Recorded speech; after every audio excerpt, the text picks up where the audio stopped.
Ciao a tutti, io sono Mirko e oggi vediamo questo modulo per occhiali FPV. Si tratta dell'Ishin Pro 58, se volete acquistarlo trovate il link in descrizione. All'interno della confezione troviamo il nostro modulo con del pad biadesivo della 3M preapplicato. Se volete potete scegliere anche la versione col coperchio per gli occhiali. Questo è stampato in 3D e la qualità non è delle migliori, ma fa comunque il suo dovere. Sempre in fase di acquisto potete scegliere se prendere la versione per antenne SMA o RP-SMA. Il Pro 58 è compatibile con gli occhiali Fat Shark o più in generale con tutti gli occhiali previsti di alloggiamento per moduli esterni.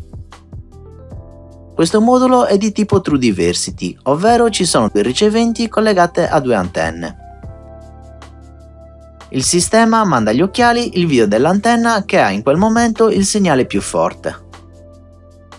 I moduli di tipo Diversity vanno usati con un'antenna patch che entrerà in funzione quando il quad sarà di fronte a noi ed un'antenna omnidirezionale che si attiverà quando il quad sarà dietro di noi o comunque fuori dal raggio di azione dell'antenna patch.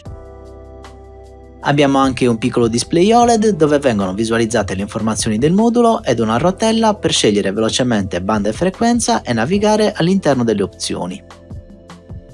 Una volta collegato il modulo agli occhiali, questa è la schermata principale. Abbiamo la banda, il canale e la frequenza corrispondente. Div significa che il modulo è impostato per funzionare in Diversity, cioè con entrambe le antenne. Mandando la rotella verso l'alto cambiamo banda, mentre mandandola verso il basso cambiamo il canale.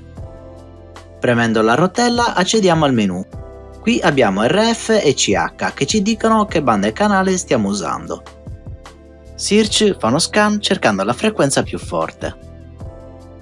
Poi abbiamo menu dove possiamo scegliere se usare l'antenna A, l'antenna B o entrambe, quindi Diversity. Possiamo scegliere se attivare il beep, quindi usciamo. Il firmware del Pro 58 si presenta molto semplice e funzionale. Le possibilità di configurazione non sono molte, ma usare questo modulo è veramente facile e intuitivo. Il firmware base va bene per chi vola da solo o raramente con altri. Infatti, se non avete bisogno di funzionalità aggiuntive come la modalità Event o Find Model, non c'è nessun bisogno di aggiornare questo modulo con un nuovo firmware. In conclusione, possiamo dire che questo modulo si presenta come una buona scelta per i nostri occhiali FPV. Già di base funziona abbastanza bene, ma le sue potenzialità sono alte. Infatti è possibile fare una modifica per avere l'USD e sono disponibili dei custom firmware molto completi e ricchi di funzionalità aggiuntive. Questa era la mia recensione dell'Ishin Pro 58. Grazie per aver visto il video, non dimenticate di iscrivervi al canale e di mettere mi piace. Ora vi lascio ad un DVR che ho registrato con questo modulo, buona visione!